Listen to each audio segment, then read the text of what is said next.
We were somewhere around Barstow, on the edge of the desert, when the drugs began to take hold.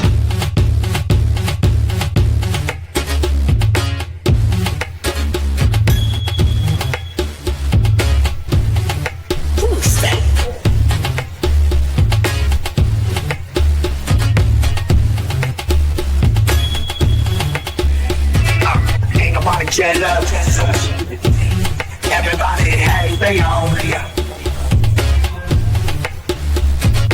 Nobody locked up. Everybody is free to roam. Moving over this and over this. If you cannot be feeling this.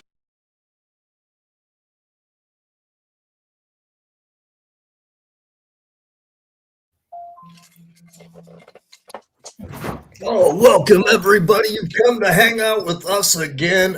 Here we are. Let me do this properly. Ladies and gentlemen, welcome to The Hang. I present to you the comedian, wrestling historian, and undefeated wrestler, El Jefe, Alex Jaffe. And your host this week, he's a content creator, a rapper and live streamer, and our video editor. Ladies and gentlemen, Mr. J.R. Butcher. That's right. And of course, giving our intro, the man, our favorite author, Uncle Frank. And then over here, we have my homie, my fellow angry acid boofer. That's right. That's Big Mac. Yo, what up, man? Oh, yeah, dude. Oh, yeah. I got to say, I love that little intro y'all got for the show. I wonder who cooked that up. You know what I mean? Yeah, actually, needed a little bit of help with that because I was struggling with it, and I tossed it to him, and he helped line it up a little better for me because those are two crazy. Anything you ever need with music, Jared, you know I'm here for you, man. You know what I'm saying? Yeah. Very fresh, man. Thank you. Yeah. Appreciate the shit out of it. I'm just glad it came out decent because I was pretty fucked up. Speaking of that, On them sunny days, I roll a blunt. And on them rainy days, I roll a blunt. I stay high, always keep a spare rolling up. Fuck it, only live once, homie, roll a blunt. it's my favorite part of the week. That's it. Strain of the week. What are you smoking on, Uncle Frank? Man, as everybody knows, man, everything that we're smoking on is coming from the Flower Bowl. 315 Inkster Road in Inkster, Michigan. You go in there and you get 30% off your first visit. And if you fill out a review, they give you a free pre-roll. Tell Sal we sent you, and it'll be really greatly appreciated. Again, the Flower Bowl, 315 Inkster Road in Inkster, Michigan. And this week, I'm smoking on Orange Cream Pop. And Orange Cream Pop, it's a glorious floral fruity delectable hybrid. You have to pardon me, man. The dyslexia and being stoned kicks in at the same time. It kind of fucks me up over here, but I'm working with it, man. Follow along. So the strain combines hella jelly and the sweetness of orange creamsicle times 3. And the top effects make you creative, energetic, and uplifted, and the flavors are orange, citrus, and vanilla. Again, the Flower Bowl, 315 Inkster Road in Inkster, Michigan. Tell Sal we sent you.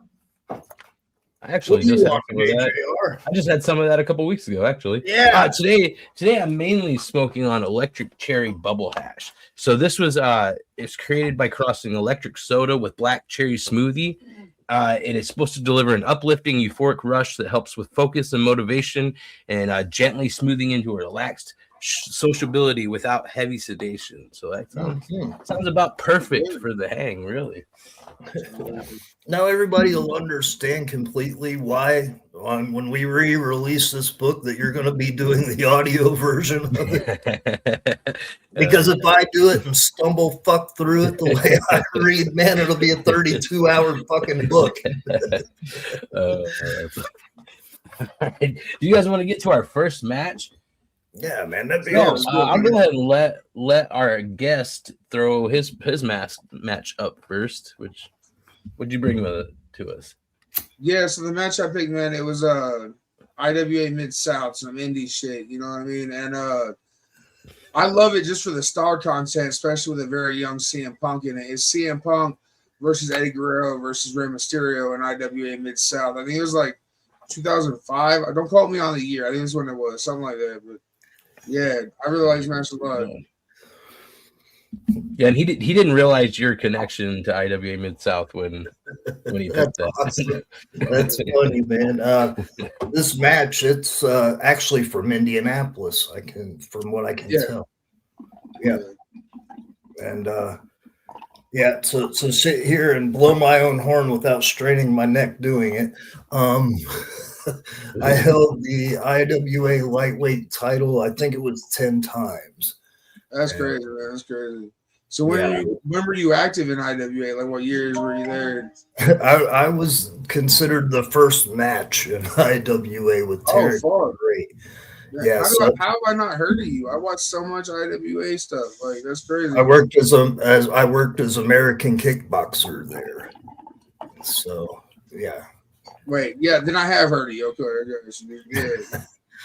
He also wrestled the Iron Sheik as Izzy High in JCW. Yeah. I think I just didn't know you were like doing the IWA stuff, but yeah, that's crazy, man. That's so crazy. It's awesome. Yeah, I was around CM Punk his first days, basically, as well as Colt Cabana. A guy by the name of Chucky Smooth used to ride with him, as well as Dave Prazak, and we called him the Gold Bond Mafia. So there's Zach just there ringside. Man, like I was such a CM Punk mark back in the day. Like, I have mixed opinions on him. You know what I mean? Like, his career's kind of been like controversial. You know what I'm saying? But I used to be such a big CM Punk mark, like for real. I want to say that this. Go ahead. Go ahead. Oh, I want to say that this match is probably closer to 2002 because Eddie Guerrero was on a break from the WWE. He did the Era of Honor Begins, the first Ring of Honor show, and this is one of Rey Mysterio's last indie matches before he actually started in the WWE. Yeah, you're actually right about it. You're 100% right. That does sound more correct because if you notice, Rey don't have his mask. And when exactly. Yeah, exactly. What were you saying, Frank? In regards to Punk, he has always been cool with me, man. And the largest crowd that I ever worked in front of was right around 30,000, and Punk was involved in that match. That's awesome. It was myself, Colt Cabana, Chris Hero, CM Punk, and Suicide Kid and Ace Steel. And this was we did a couple of, first we did the Vans Warp Tour, and then we did the X Fest. So yeah, I worked with them on both of those shows. So. Yeah, man, it was a hard pick deciding what match I was going to bring on for you guys because, like, I love my deathmatch wrestling. I was looking for something deathmatch related because that's like my style that I like. Yeah. And then I was like, well, what if I brought up some classic wrestling, like maybe, Hollywood Havoc 97 or something like that. It's definitely a classic between Eddie and Ray or something like that. Oh, yeah. I was like, you know what? I'm going to go more obscure then. I'll get some IWA Mid-South. This is always one of my favorite matches from there. So it's pretty cool. I'm really happy with what I chose. I hope y'all like it. I don't know if y'all seen the match. Yeah. See, I told you exactly what building it was, right? Yeah, I mean, you apparently know it. You know what I mean? I know the building. CM Punk talked. I think it was Chris Van Vliet. He did an interview with or somebody. I saw him doing an interview somewhere, and he was saying that because he wrestled Eddie Guerrero, I believe, twice in IWA, and he was like, when he first met Eddie refused to go over on him. He refused to win. He's like, no, you're their guy. I'm gonna let you beat me. Like I refuse to win and shit. And I was like, that's really cool of Eddie. You know what I mean? To be like, because at this time Eddie's already a superstar. You know what I mean? Yeah. The first place that he worked with Eddie was in Dayton, and it was at. Yeah, I believe so. It was. You might check. It was either Dayton or it was Morris, Illinois. One of the two, but if it was Morris, Illinois, Jim Fannin was the promoter for that. All right, I got you. Yeah, that's how I remember that. I talk to Jim daily or somewhat, but the credit that I give CM Punk is in seeing him develop. A lot of people might not understand that his crew would make the trip to Louisville twice a week, okay, just to work, just to wrestle for whatever fucking money was given out at IWA. Yeah, Exactly. and Like I said, back in the day, I was a really huge CM Punk mark, and I think one of my favorite angles that he ever worked was against Raven. Mm-hmm. I don't know if you remember that angle where he was working with Raven a lot. That was really cool. Like that was really interesting to me because if you like follow their trajectory of their career, and like especially when CM Punk was younger, like I compared him to Raven in that like kind of role. You know what I mean? Like they're both really good heels, but they're both really good faces. They work very well. You know what I mean? Yeah, the trajectory that I compare it to would be Moxley because the same way that they paid dues. I was around and I seen both of them pay their dues coming into the business, and nothing can be taken away from either one of those guys, man. Hell no, man. Of course not. And I remember watching Mox and CZW. Like I forget which tournament of death it was, but he pulled out the Sawzall and took that dude's head. And I was like, you know, it's a work, of course, but I was like, damn, that's cool. I never saw that before. You know what I mean? Like, I mean, he would have died if it wasn't work. Oh, of course. But yeah, it was just really cool to see that. You know what I mean? I never saw something like that. Yeah, that's actually what put him what made me hear about Mox was that spot right there. Yeah, a lot of people honestly say that. Mm-hmm. You know? Yeah, him and my student Drake, the JCW 50s guy, both of them kind of developed each other in that process because both of them were Drake had a little bit more experience than Mox did, but they were right around that same time frame, and both of them developed. Pardon me? Yeah, when you say Drake, who exactly are you talking about? Like Drake Younger. Oh yeah, that's what I thought you were talking about. Yeah, dude, he is so cool. Like, he's awesome. Yeah, him. Like, he's got some badass matches too, of course. You know what I mean? Him, Scotty Vortex, and OMG were students of mine. So. Okay, damn, you're more of a legend than I knew of. There was a time in Drake's career that he just basically lost almost a bunch of different body parts. He almost lost a thumb, he almost lost a nipple, and he almost lost an ear, all within about a year. Damn. Yeah, all match related. Yeah, so we're talking about deathmatch stuff. You know, like who? Like, I have a question for y'all. Who's y'all's favorite deathmatch wrestlers to watch? You know what I mean? Like, I got two. Like, I love Jim Kasai and Thumbtack Jack back in the day. They're both nuts. You know what I mean? JR. I mean, I was always like Foley and Funk, man. Them two. That was Classic tore down, shit. especially together. Yeah, yep. That's what really got me into deathmatch wrestling. You know what I mean? Was seeing those tapes back in the day and just mind blown. You know, I'd never seen anything like that when we found those tapes. And yeah, Jaffe. Hands down, the deathmatch goat, the living legend, the one and only BB Walls. There you go. You got that radio voice, by the way, man. Oh, me? I love it. I love it. I got a face for radio. Me too. Trust me. My two favorites would be Pondo and Necro. Oh yeah, of course, bro. Yeah, Pondo being the third ever American to do deathmatch wrestling. And again, I watched him develop all of that as well. And please don't think I'm trying to sit here and blow my own horn. I'm so sorry if it's coming off that way. I've been fortunate enough to be in these situations. Do it, brother. You're good. yeah, we love to hear about it. So, But yeah, Pondo and Necro, just because they both took it to a whole different level. Pondo setting a standard to begin with, and then Necro just upping that. Speaking of people that took it to a whole different level, man, in deathmatch shape, like sacrificing his body, like you can't talk about it without bringing up Nick Mondo. You know what I mean? Yeah, man, I love Sick Nick, man. He's out in He's doing movies in Japan right now.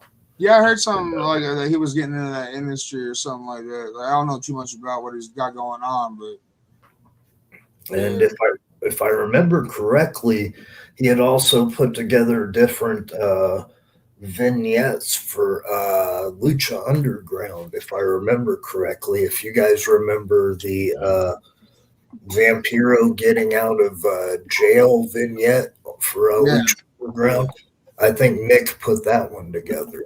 So, man, I'm not gonna lie. When Lucha Underground, I heard about it, like I was obsessed. I love Lucha Underground, and now they're teasing that they might bring it back. So I'm like, please do. You know what I mean? Like, let's do that again. That was so awesome, dog. So awesome. And that was where Ray and Penta had their first match and all that. That was crazy. You got Penta versus Vampiro. That whole storyline, like, that was killer, bro. It was killer.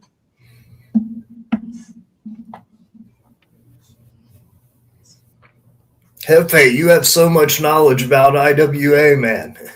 Oh, and here's the other thing though. When you get to Lucha Underground, for example, Ricochet was in Lucha Underground as Prince Puma.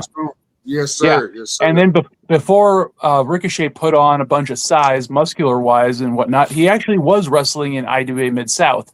Back in the day, he could do a double moonsault off the top rope. Yeah, I've seen videos of that, and it's one of the craziest moves ever. I ain't gonna lie. Oh, for sure. Yeah. A lot of people don't realize that a lot of people that were in Lucha Underground are under different identities now in major companies like Swerve and people like that. You know what I mean? Like Swerve Strickland. Like, he was Killshot, wasn't he? I believe so. Or like Jack Evans. I mean, he had the same name, but when he was wrestling for like Ring of Honor and CZW and stuff, he was more of like a B-boy gimmick. Yeah. As opposed to like in Lucha Underground, he was just had like, blonde hair and like, wrestling trunks and whatnot. Or not pants, much really in Lucha Underground. But y'all remember Wrestling Society X on MTV back in the day? Oh God, yes. The Filth and the Fury were amazing. I loved it. Yeah, Filth and Fury. Yeah, dude, I loved that, man. On that first episode, they had that little battle royal for the contract or whatever, and I was like, dude, because I watched the premiere episode when it first dropped, and I was like, every time they have this show, I'm tuning in. Like, it was really short every week or whatever, but it was so sick. I got the DVD set, and I watched it all the time. I ain't gonna lie. Oh yeah. Willie Mack had a hell of a run in Lucha Underground. Oh yeah. To kind of tie along with our JCW. Yeah. I'm trying to remember when the first time I heard about Willie Mack was, but he's really good, man. For a big guy, he is so agile. You know what I mean? Like, I watched a match that was Willie Mack versus Keith Lee, and that was amazing. You know what I mean? Fuck! I bet that was a good match. I found out about him through House of Hardcore. I don't know if anybody ever watched. It was Tommy Dreamer's thing. He did it on Twitch or whatever. Like, I don't know, pre-COVID. I know that much. I think COVID is what killed it. Willie Mack kind of reminds me of Ruckus. Like back when Ruckus first started wrestling, like was in the early 2000s or whatever, he might have been close to 300 pounds, but he was moving at a level that he had no business moving at, which is absolutely wild. Kind of like the same way as Willie Mack, though. You see a big guy, you're like, okay, you kind of know what to expect, but then that guy can go. Like, Ruckus was crazy because that's the dude that used to do, was it a back handspring cartwheel cutter? Wasn't there something like that? He do all sorts of crazy stuff like that. Crazy, and he was doing that. He was doing that back when he was like 300 pounds too. I know. I'm like 300 pounds now. If I try to do a backflip, I'm breaking my neck. And he just did it like it was nothing. You know what I mean? Oh yeah. But on the real though, Willie Mack is straight up fam, right? A lot of wrestlers come and the wrestlers are there just to do the job, get their pay and go. Willie is fam, man. I go back with Willie at the gathering, back to like Bone Thug. Okay. If anybody remembers, we sat around fucking jamming Bone Thug. That's how far back Willie goes with fam, all right? So, if there's anybody that represents as well, it's him. So, shout out Willie Mack. And you look like you're getting ready to say something. And not to mention, he supports the Juggalo community as well. During one of his promos or whatnot, he was actually wearing something that was designed by Angela over at Cosmic Horror Show. That's Yeah. Yeah, awesome. like he does a lot of love for that. I've never And met the guy, yes. but he's on my bucket list of wrestlers that I want to I- just do a meet. Shit, I just ran into him at the last gathering. Just Yeah. walking around, I'm like, hey, bro, I gotta say you're the shit. Like I told him, you know, been fucking The with guy us is since House such a good Hardcore. place He's to like, run into yeah. people like that, though. Yeah, fuck yeah. Yeah, very cool. Yeah. I remember the gathering that we were at, match. JR. I remember the gathering that we were at, JR, 2019. Almost got hit by Johnny Richards driving a fucking golf cart around. You know what I mean? He's like, move, I ain't got brakes. And he hit the tree right in front of me. It was fucking awesome. I barely got out of the way because I'm drunk as hell. I was like, oh, shit. Yeah. Like, I'm sorry, man. You okay? I was like, Yeah, watch them in golf carts, man. Oh, yeah, definitely. Hey, Especially that was a when great someone's choice. driving them with no brakes. That was a great choice. Let's go ahead and take a second and hit our JCW commercial and then find out what Kendo picked out for us this week. There we go. JCW Lunacy. New episodes every Thursday night at 7 p.m. on YouTube.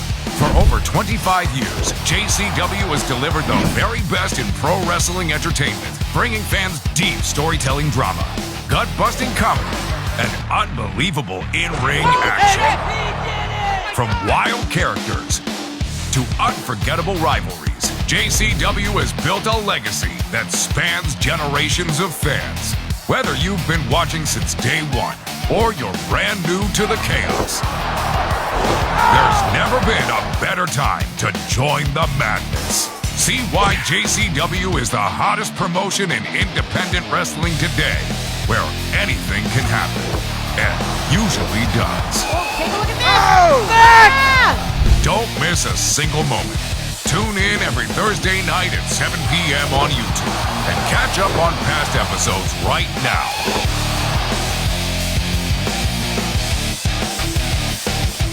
JCW Lunacy. It's more than wrestling, it's a way of life.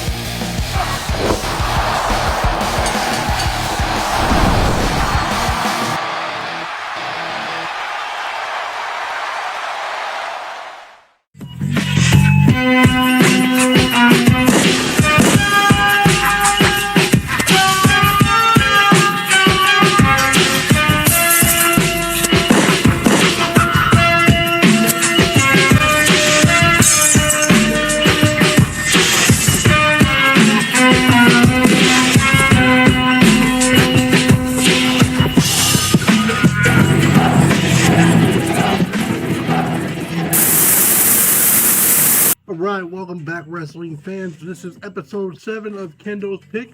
This week's match features Congo Kong and Rhino. Let's get right into it. Both men just taking the time to size each other up. I think both of these gentlemen realize that they're in for a hell of a match here.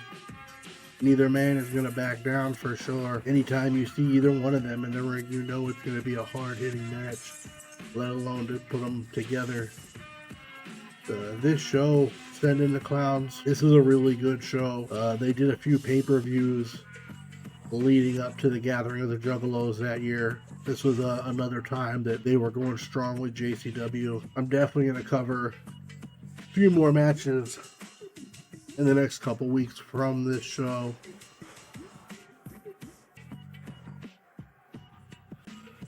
Rhino trying to get the big man off his feet. Bam! Fires him all the way to the outside. There goes Kevin Gill. KG and Shaggy Tudo were doing commentary for this show. Congo Kong just wearing down Rhino. Got him in the ropes. You would think referee Buck Bubbles would be in there doing something. But JCW referees back in the day were very, very lenient. Would be an understatement, I think. Nice big elbow there by Congo Kong.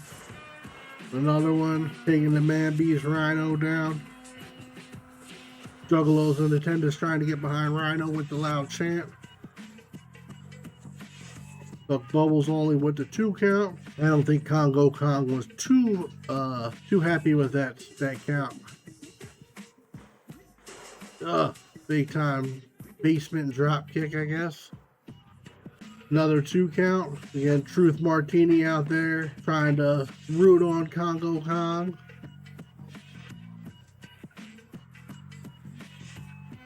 Nice little nerve grip there. Again, just wearing him down. That's all you can do with somebody like Rhino. You're gonna be in a match with Rhino. You're in it for the long haul. You're playing chess, not checkers, because it's not gonna be an easy match. You gotta go in there and wear that man down piece by piece, because a legend like Rhino is not gonna go down without a fight.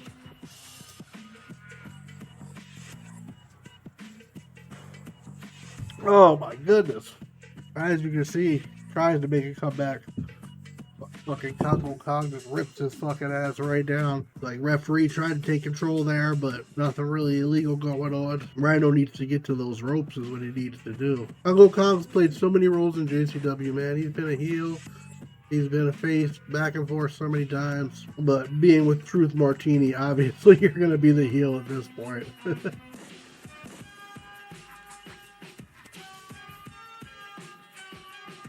Again, you can hear the Juggalos in the background trying to get behind Rhino. Get him to hopefully make that comeback. Nope. Maybe. Couple big shoulder blocks. The shoulder tackles, I should say. Ah, big time one. Bouncing off the ropes. The head of steam there.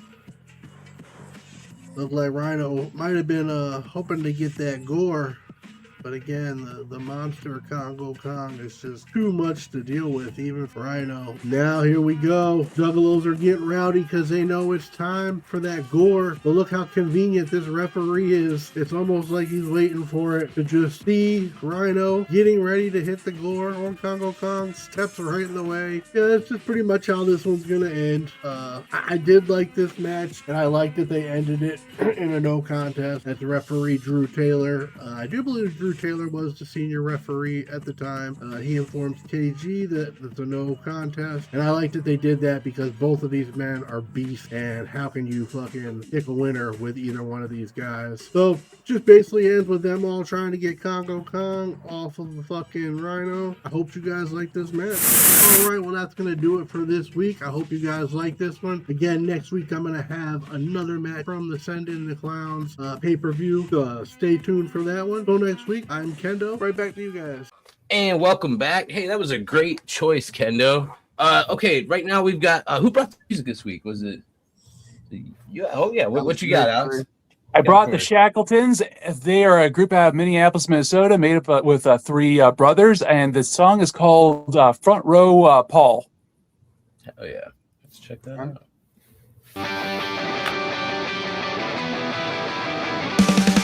Right back, boys, and grab something real quick. No, it's already. Give me 1 second. No one gets in front of front row call. Back to the crowd like they ain't there at all. No one gets in front of front row call. Back to the crowd like they ain't there at all. He didn't have to be here, could have been at the suburbs. More barricade than man, he should have been at the suburbs. But if I'm being honest, and I'm just being honest, I like us more than I like the suburbs. Nobody gets in front of front row call. No one gets in front of front row call. No one gets in front of front row call.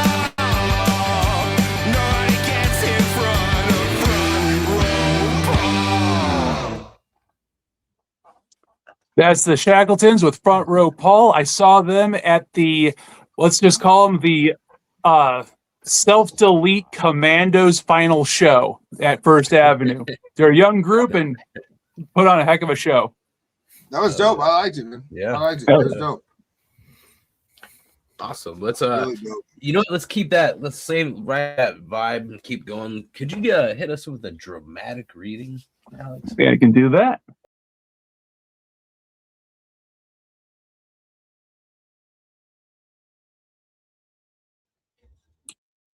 This next dramatic reading is brought to you by the modern day poets, the Champs, and their sonnet called Tequila.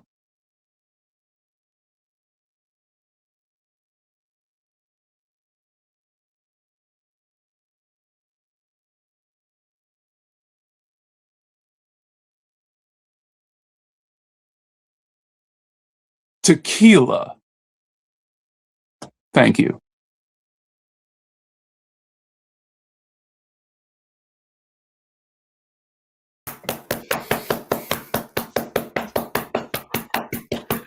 Oh, yep. It gets better every week. It gets better every week. I'm telling you, I got to bring out more often. Like, this is the best stream I've done in a while. Already. You know what I'm saying? Right. Uncle Frank, what did you bring for a match? And it is so wild, man. Mac and I kind of did right there, man. The same way you and I, we've hit heads before. I was looking up, just trying to find something cool with Sabu to bring in, man. And when I came across this, I was like, holy shit, I have never seen this. So it's Sabu versus Black Tiger. Black Tiger played by Eddie Guerrero. This is in Oh, damn. Yeah, some Japanese stuff. Yeah. I probably never seen this either. Eddie Guerrero matches, though. Yeah, When that's Sabu was depressed. Oh, go ahead, man. Sorry. When Sabu was depressed, did he ever refer to himself as Sad Boo? The only time that I ever was he ever Angry Baby before that? You know what I mean? The only time that I had ever seen Sabu really sad, and this was shortly after meeting the guy in 93 or 94. But he had a Cadillac with gold trim. And much like you, Jaffe, on the way to the show in Indianapolis, he hit a fucking deer with this fucking decked out Cadillac. And he loved that car, man. I've sat in that car and smoked out with him. I was like, this is such a cool fucking car. But yeah, on the way to Indianapolis to wrestle for Mike Samples, he hit a fucking deer in that Cadillac. And that was the only time I had ever seen him upset or fucking angry at any time, man. That's crazy, man. That's crazy. It was an honor to meet him at the gathering that I went to, man. I've only got to gather one time, but I did the wrestler meet and greet, and it was an honor to meet him. You know what I mean? Him, Shane Douglas, a couple other ECW guys. So, it was really cool, man. It was dope. Now, the first time that Tarek and I had met him, we had met him and Rob Van Dam at the same time. Yeah. And just like any rookie, whatnot, when we got booked on a show, we would get there an hour or so before everybody.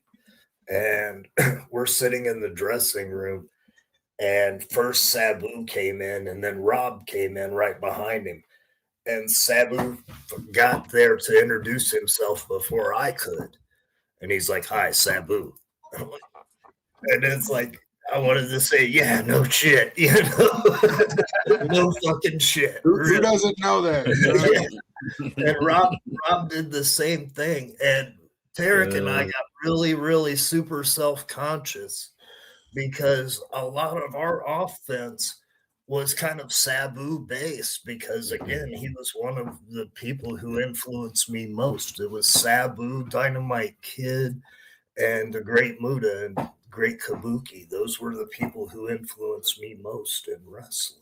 So kind of had to switch it up a little bit because I didn't want to get my ass kicked going back through the dressing room for doing You didn't want to think that you were biting his style, you know what I mean? Yeah. Like, but what ended up happening later on was there was somebody else on the show a couple weeks later who actually did some of his shit right there with Sabu there.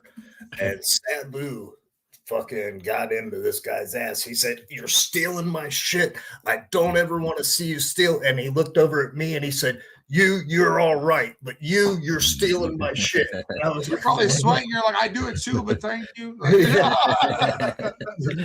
So he pulled a half-baked? Yeah. Fuck you. Cool. You're cool. Yeah. It's funny as But, hell. you want to talk about cringing? As he was talking about people stealing his shit, I was just trying to, if I could crawl underneath the fucking rug that was there, I would have. But he gave me the Iggy and was like, "You're okay," and I was like, "Yay!" But It's awesome, man. It's awesome. Oh, yeah. But you Well, this also, match is really good. Like, I ain't gonna lie. Just watching two masters at work right here. I love this classic shit like this. You know what I mean? yeah, and this was one thing I was getting ready to point out is if people notice, both of these guys are known aerial wrestlers, but they've kept a ground-based style, and the reason being, the only ways that you can win a match, ladies and gentlemen, everybody, by On the mat, yeah. pinfall or Submission, yeah. and both of those happen on the mat. So that's where you would want to keep the person you're wrestling if we're following any kind of psychology whatsoever. Well, I've seen a lot of Sabu matches, man, and like he's a legend. He's awesome, dude. But this is probably the most I've seen Sabu actually wrestle in a match. You know, most times he's like flying off of shit, hitting people with shit. You know what I mean? Like people forget that he can actually throw down and wrestle. You know what I mean? Rest in peace, Sabu. We all got to do a point one time. Rest in peace, Sabu. You know, it was like, yeah. That's how I open my streams, bro. I'm pointing every time. Right. Another wrestler was out to dinner with us after a show one night, and this other wrestler had asked Sabu what he thought, and Sabu spent probably a good 10 minutes explaining to us the psychology of things we could do different and whatnot. And this other person referred back and said, well, Rip Rogers said we should. And I was just like, fuck. Yeah, like, it's just and Sabu, Sabu said, well, go talk to Rip then. You know? Yep. Why ask me? Go fucking talk to him. Anytime a legend speaks to you in any capacity, especially giving you advice, you're right. I was raised right. I shut up and I listened. You know what I mean? Yeah. Now, shortly after he realized what he fucking did, he wanted to crawl under the carpet as well. Shit, did I just do that? Damn it! Yeah. But that's, being a rookie and trying to show that you have a bit of knowledge or name dropping or whatever way, man. But it was innocent, but kind of fucked up in the same process. It was one of those cringe-worthy moments of, oh God, I hope Sabu will talk to us again. Fuck.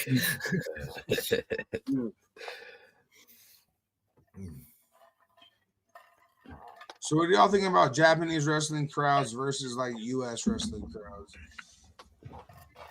It takes a little while to get used to listening to Japanese crowds because you don't hear anything from the crowds, maybe a polite smattering of applause here and there. They're really respectful about it. Like they love it just as much as we do, but they don't go all crazy and start screaming. Like they sit there and watch all intent, and then like something major will happen. They're like, give a round of applause or whatever. I think it's really cool, dude. Like I think they have more respect for it than a lot of people in the US do. You know what I mean? Oh yeah, they treat it like a sport over there. There you go. You hit it before I did, Jaffe. Yeah, it's treated more of a competition, and more legitly than it is here, right? Yeah, like people here, like everyone knows that it's all a work or whatever, but over there, it's like they understand that it's still athleticism, it's still a competition. Like you might know who's going to win, but it's not about that. You know what I mean?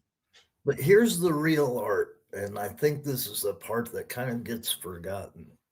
And the art of it, and what I mean forgotten, and I mean that for the people who are on the outside. Yeah. Okay. Everybody that comes into a show understands it's a work.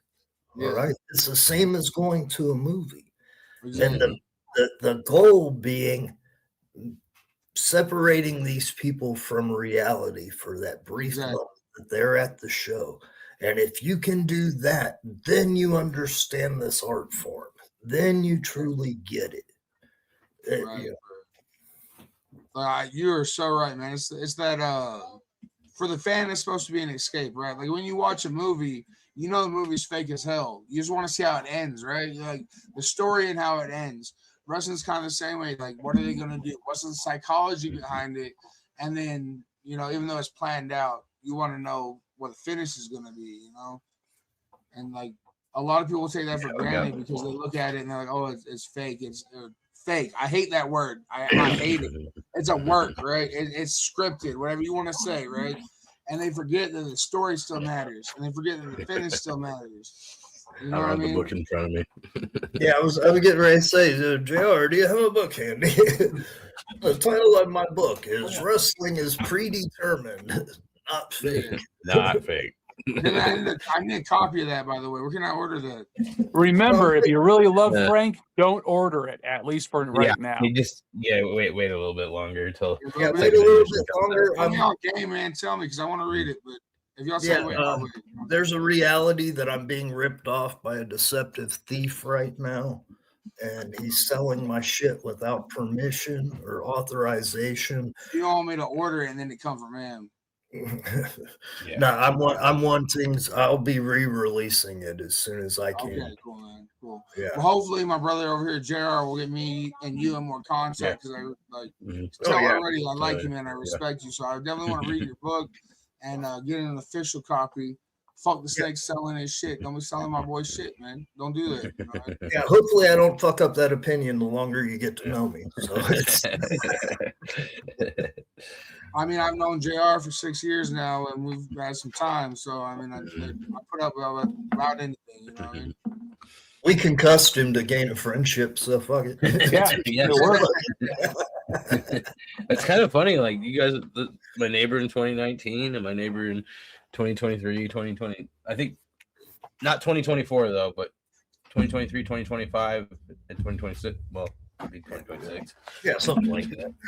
It's like gathering I went to in 2019, man. Like, I was so happy to be there, but I was nervous too, because like all that. And then we met up with y'all and we talked to y'all for like 5 minutes.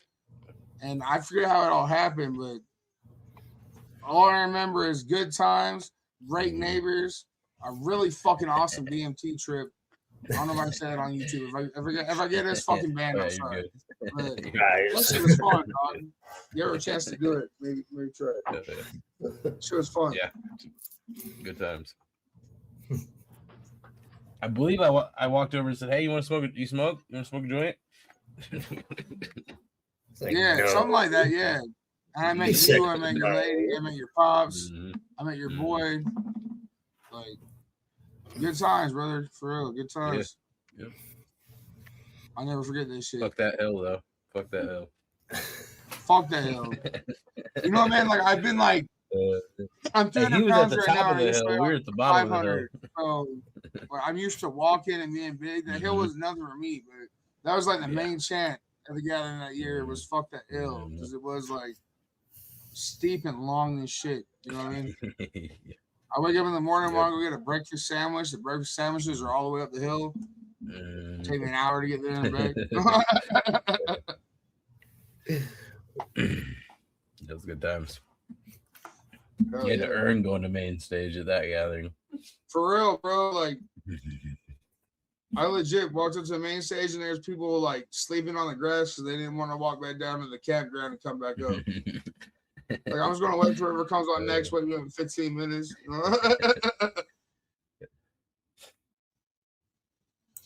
I heard somebody talking about the Legend Valley Hill. I'm like, that's not a hill. That's nothing. I know.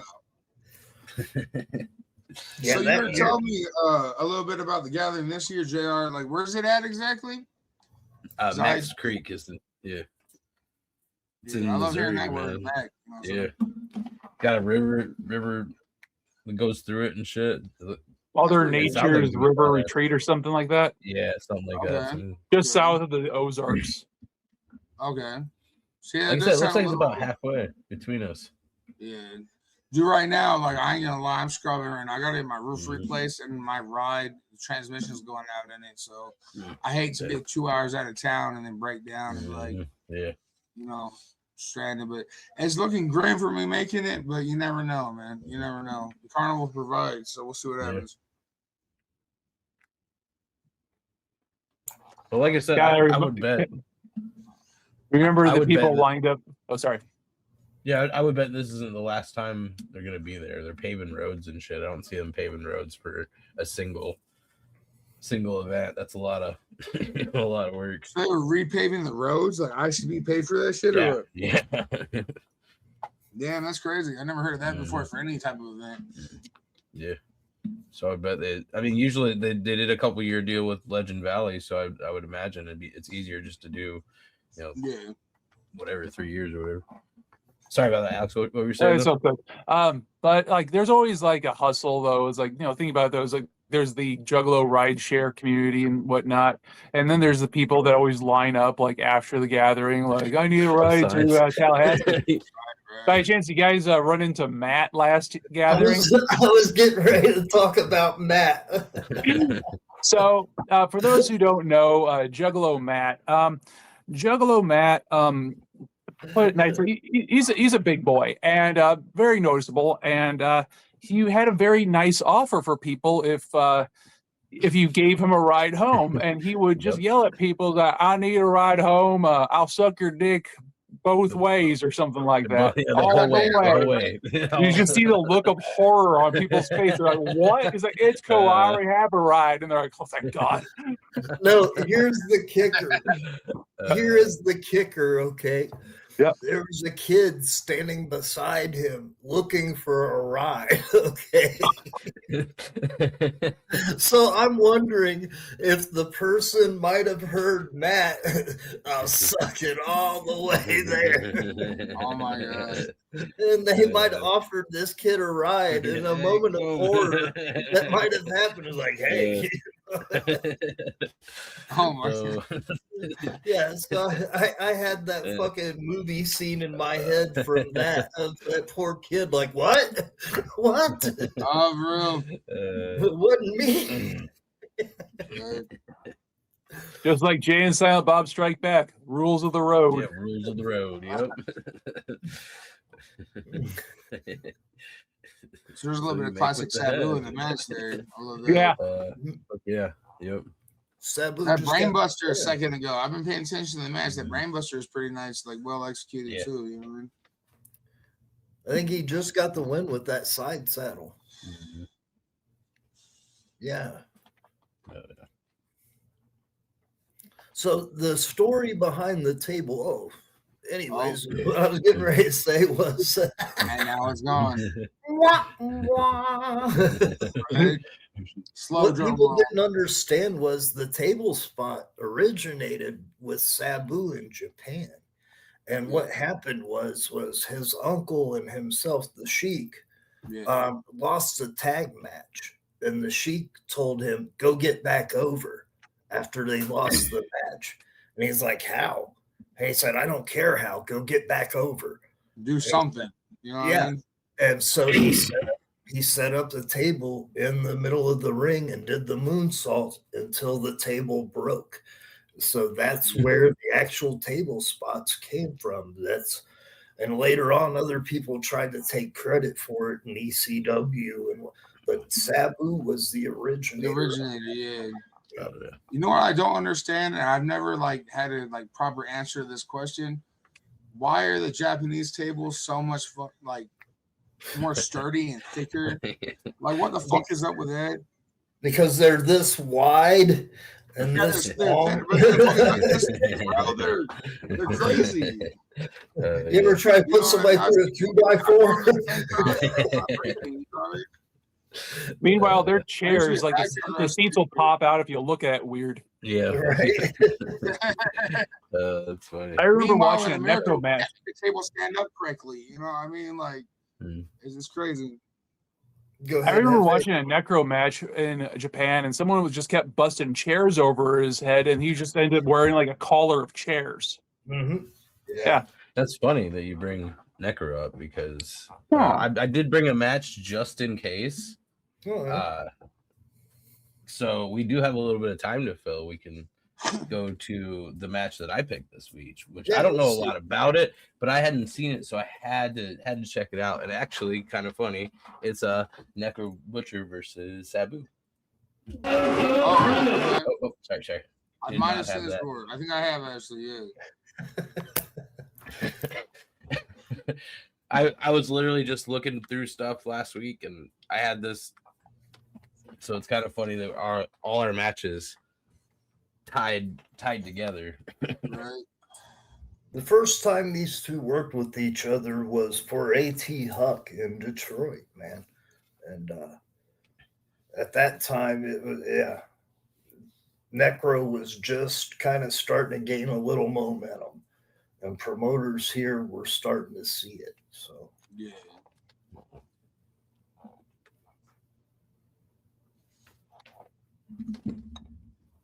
Necro's one of my favorites, man. Like, I so much respect to that guy just because he wrestles with no shoes and glass and tags and all. I'm like, dude, I got bitch made feet. I could never do that. You know what I mean? Yeah, it's got to suck. Never. yeah, I've said it Walk before. outside without shoes on. No. I've said it before on the show, but yeah, my son's actually named after Necro. So that's really? how close him and I are and how far we go back.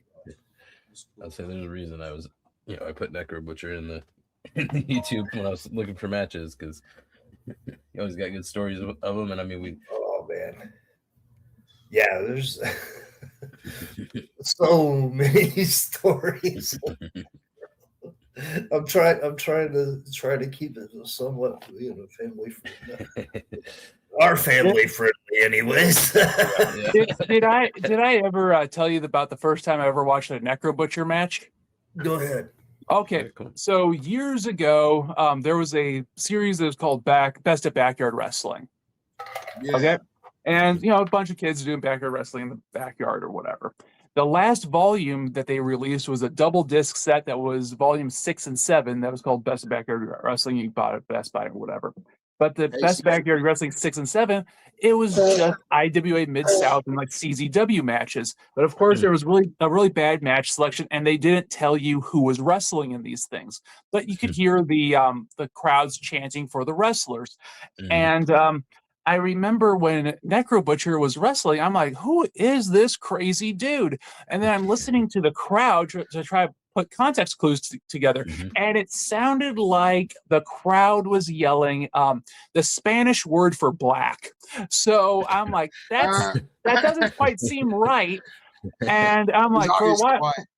What? Yeah, the Spanish word for black. And I'm like, that doesn't quite seem right. Then like a couple of years later, I got a Smart Mark video thing. I'm like, oh, Necro. Okay, that makes more sense. Yeah. And credit to you because you're only like one letter off, but yeah. Yeah, exactly. Oh man. Yeah, I remember that series that you're talking about, the Best of Backyard Wrestling. Yeah. I used to be at Hastings here, and I remember being like a little kid, and I've always loved wrestling. I would go over there. They used to have in the special interest section. You know what I mean? Yeah. And there was like always more to buy than there was to rent. You know what I'm saying? Yeah. For some reason, I'm like right next to like the adult movies. Those were always weird to me, but I remember seeing that. I saw volume 2 of that, and I bought it, and I was like, "This is fucking crazy." You know what I mean? And then I remember the good old days of Best Buy. Though it's like I was always a tall kid for my age. What I would always do is whenever I walked into a Best Buy, I would look for Girls Gone Wild, and then I would just look down, and there's the pro wrestling. Pretty much, like, into like, special interest. Yeah, special interest. Like special interest. What is it? It's UFC wrestling and porn. That's pretty much what you got. You know? Yeah, basically. It was really weird. It's like when someone would walk by and you're in the special interest section, it's like either you're a nerd, you're a jock, or a pervert. There's no in between. Yeah, for real, yeah. Or that one random one is like a random like World War II documentary. Yeah, so, some crazy shit. Yeah. Yeah, exactly.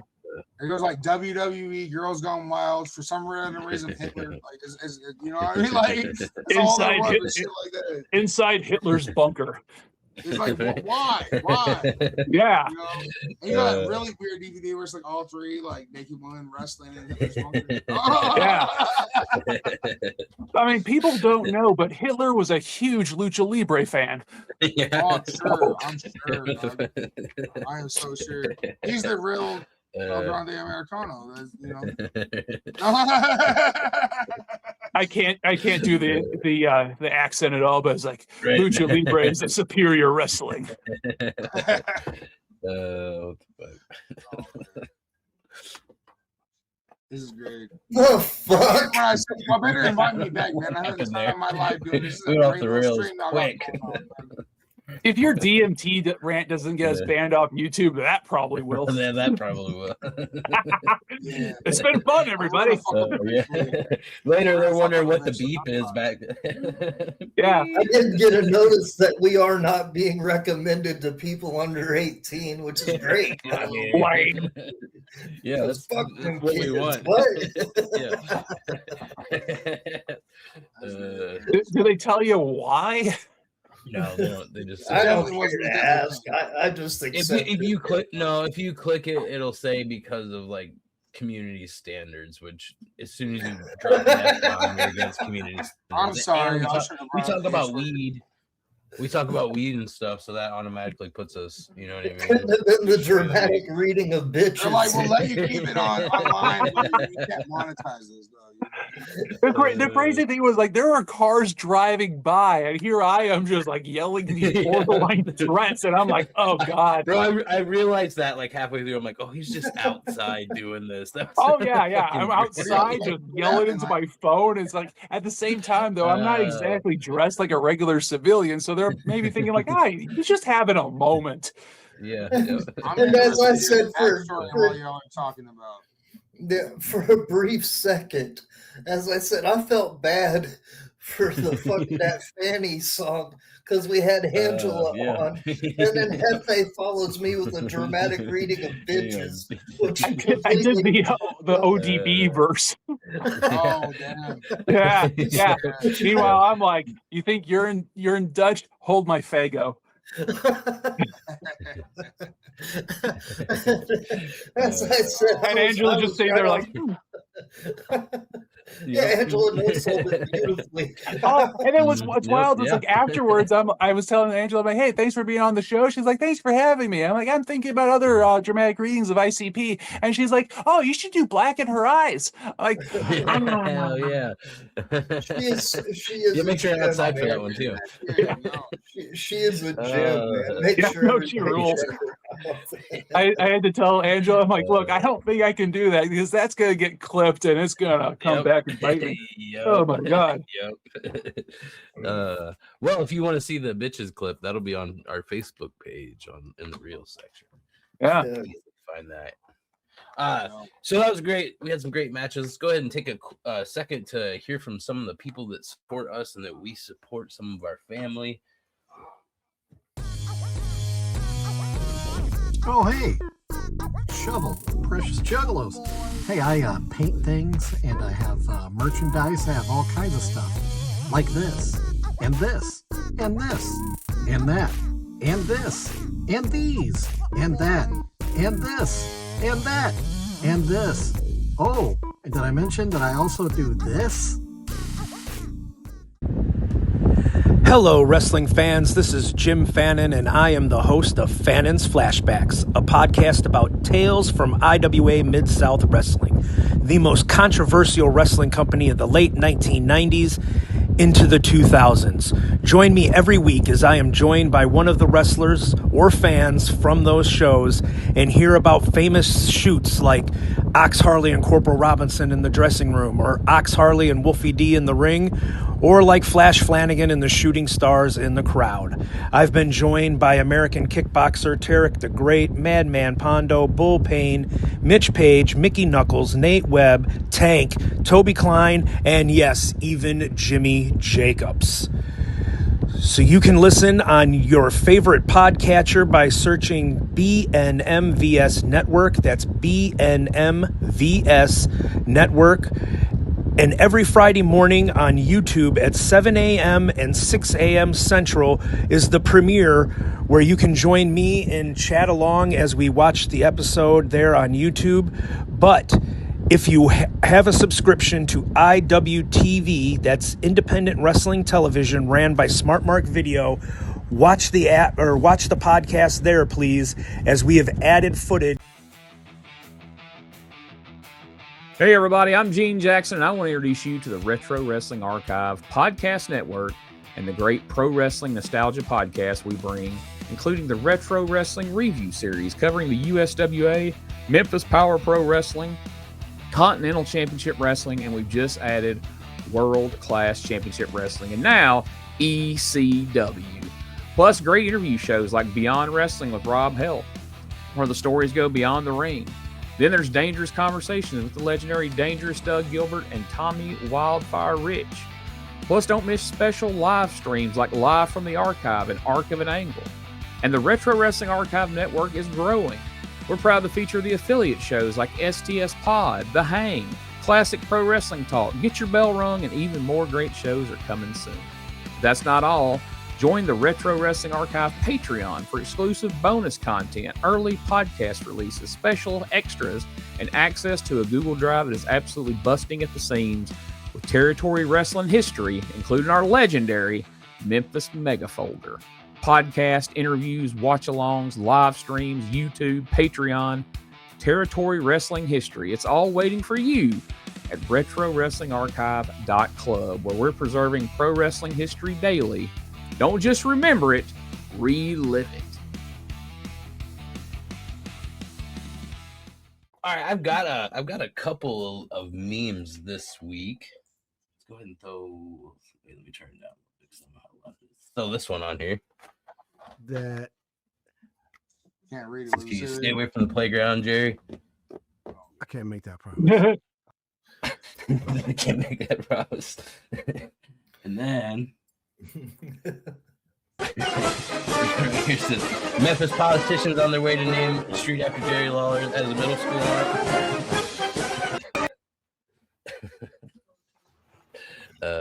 Yep. We also. So you guys wanted me to send me this clip right here. Speaking of Necro Butcher. Okay, it should be. Oh, I forgot. Sorry, I meant to cut that out. The screenshot's a little messed up. Oh, VCR. Fucking VCR to the forehead. Yeah. Yeah. And then right after that, I was also sent this clip right here, which is fucking insane. Jesus. You know the story on this one, don't you, Jaffe? Sorry, what? You know the story on that clip? Well, what happened was that guy did that, and I think he got some like legal charges against him because that's basically attempted murder. Yeah. What happened was this wrestler during a death match picks up a cinder block and just chucks it on the outside of the ring on top of this other dude's head. Which is fucking absolutely nuts. Oh yeah, like why would you do that? Exactly. I'm not quite sure his rationale or what happened afterwards, though, but I know that there was some sort of legal thing going against that guy as well. Should have been. That's great. You think the guy who threw it screamed, "It's a work! It's a work now." Don't worry about brick. I'm sitting here wondering how do you work that? How do you work that? Well, if it would have been like in WCW, it might have the cinder block might have come from the same factory that was it Jim Duggan's like rubber 2x4 came from, you know, like a rubber piece. Yeah, it was just made of Nerf or something. But no, that's Mexico. Yeah. That's concrete, yo. It's never been cool though if that fucking cinder block would have hit him and made like a dog squeaky noise, you know? Like, yeah. Yeah. Bounces off. Right, yeah, that'd been kind of cool. But yeah, the attempted murder, I'm not all about. That's a little far, man, for sure. That's a reach. You know what I'm saying? Yeah, it is. Do you guys have anybody you'd like to shout out? I'll shout you out for bringing me on. Nice meeting both of you gentlemen. And I want to shout out my brother Biohazard, who ain't here with me today, but he's usually around me somewhere, man. As you can see over here on my screen, I'm one half of Biomac. I'm also 1/3 of the Angry Acid Mover, so shout out Fruit Loops, you know what I'm saying? Yeah, for sure. Hefe. I don't really have any shout outs right now. Right on. My shout outs. We're going to Gene Jackson, who shows the show as well over on his network, which is the Retro Wrestling Archive Network. Make sure you check him out there. Big Buster Johnson, who's going to be joining us here on the show in another week or so. make sure you check him out. He gives a lot of young wrestlers and a spotlight, and really, really helps out that. Then Macc is the Memphis wrestling community, and he's also the owner of KAW, Kick-Ass Wrestling, the only promotion to completely dominate and destroy the establishment. And Jerry fucking Lawler, and but shout out to them, JR. Yeah, shout out all the homies in the chat that show up every week. And also the homie doing Till 5 Wrestling, he's been killing it lately, and who knows, maybe you'll see some of us on that show sometime soon. Who knows? Yeah, I heard something about that.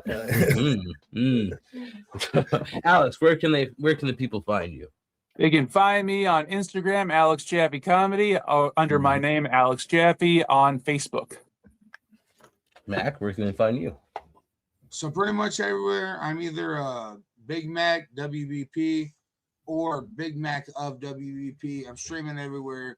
I'm on almost all the socials except for X. And you'll find me in Roswell, New Mexico anytime you want to do a show and make some money. Hell yeah. Right on. Yep. Okay, Frank? You can, find us at High Energy Motivational Performers, HEMP, on Facebook. And you can find us, if you're not watching us on YouTube, we're at Hemp420 on YouTube. You can find me at #Gypsy4Life or #GypsyCrewJR. Yep, I'm JR Butcher everywhere, and every night 6:30 EST I'm on Twitch, twitch.com/J_R_Butcher. And also join me every Wednesday for an AEW watch party. We watch Dynamite. It's a good time. I'm actually looking at maybe bringing people in and doing a little call-in kind of thing. I don't know. I'm going to go look into that. You do a lot. I know you do a lot, man. You're all over the place. Oh, yeah. Yep. You're putting in that work. Hell yeah. All right. Can I get some whoops? And we're going to hit it with the Ninja Vanish. Whoop, whoop, whoop. I'm saying whoop, whoop.